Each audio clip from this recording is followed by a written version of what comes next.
meet my bride. Let's go for a ride in my newfangled automobile. Just where we will go, nobody knows, but it's sure a great way to feel. Behind the wheel of the speed meter steel, it's my newfangled automobile. Hello and welcome to Vintage Car History. I'm Wild Bill. In today's economy, it's fairly common for someone to change jobs and even careers quite often. However, in the early days of the automotive industry, job jumping from one company and career to another, although it did happen, was far more rare. But when a young engineer is so brilliant that everybody wants him on their staff, the opportunities just pour in. So today, we're going to look at the early careers of one of the greatest engine designers and racers of history, Louis Coatalen. Louis Hervé Coatalen was born in the small fishing village of Concarneau on the northwestern French coast in 1879. His father, Francois, was a wheelwright and also owned the town hotel. The family was quite prosperous, and young Louis had both a hotel and workshop to play in. His father's wheelhouse was his preference, and he quickly grew a passion for all things mechanical and moving. He completed his primary education locally and with honors, so he was accepted in the École des Arts et Métiers et Cliniques, which, though I think in French means School of Arts and Crafts, was at the time, and still is for that matter, known for producing skilled engineers. Coatalen completed the entire course in just 3 years, and at age 17 had his engineering degree and was ready to get to work. He had studied internal combustion engines and, with wheels in his blood, sought to get into the then very new automotive industry.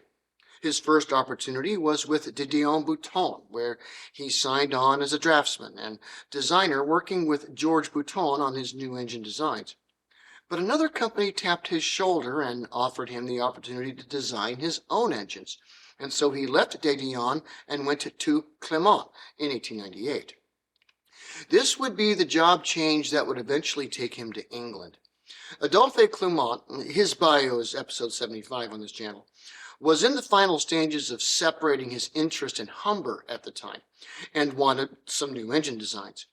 Louis designed a 2.5 horsepower engine for their Voiturettes before being tapped by another company, Panhard Levassor.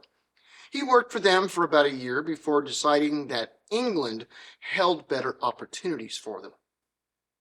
In 1900, at the age of 21, he crossed the channel to take the position of chief engineer at a small yet innovative car manufacturer, Crowden, located in a town called Leamington Spa, just a bit south of Coventry.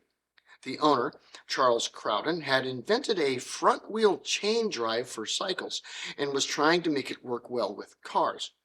Louis designed a new 5 horsepower engine for him before moving on to another company that he had encountered before, Humber. And after a few months with Crowden, Louis accepted the chief engineer position at Thomas Humber's company. His bio's episode 37, if you're not familiar with him. And Humber had been making bicycles since 1868 and was, by 1901, making motorized tricycles and quadricycles. Their pedal-powered vehicles were still selling well, but motor vehicles were not, and Humber wanted Coatalen to breathe some life back into that division. He started with designing the Humberette, with a simple look, cheap to make, and had a 5 horsepower single-cylinder engine. Louis enjoyed the design freedom that Humber granted him, so he stayed for several years, eventually designing the car that put Humber back on the map and into profit, the 10-12 horsepower of 1905. He had made some smaller engined cars at about the same time, but this one took off in the market with its 4-cylinder engine, 3-speed transmission, and a price tag of a mere 300 pounds. This car rebuilt the Humber company, which would go on to make cars into the 1970s. Yet Louis was quite a competitive fellow, and it was also at this time with Humber that he took to the racetrack himself. Racing, from his perspective, provided two specific advantages. First, as the car's designer, he could really test it in the most strenuous conditions and then make design changes as needed to compensate. And secondly, it was good for company morale. So he entered his Humbers into races, he himself driving one to sixth place in the 1906 Tourist Trophy race on the Isle of Man. In 1907, he briefly worked with the Hillman Company in Coventry to design and then drive a race car, a four-cylinder 24-horsepower machine. He posted the fastest lap following the 1907 Tourist Trophy race, but unfortunately crashed before completing the race. Thankfully, he was not significantly hurt. But Louis' combined racing and engineering success caught the ear of John Marston, that's episode 49 here, of Sunbeam fame, and he invited him to become their chief engineer. Coatalen first designed the Sunbeam 1620 model of 1909. This four-cylinder did well in the trials and races of the day and sold very well. Over the next few years, he would design both touring cars and race cars, including the Toodles 2, which won races and set time lap records at Brooklands in 1911. Louis would remain at Sunbeam for 21 years, winning races, setting land speed records through his engine designs, and also designing more aircraft engines than anyone else amongst the Allies of World War I.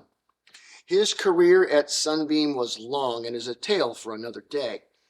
But the career route of Louis Coatalen was a circuitous one, earning him fame and fortune along the way despite his constant job jumping at first. Thanks for watching Vintage Car History, and we'll see you next week. Peace.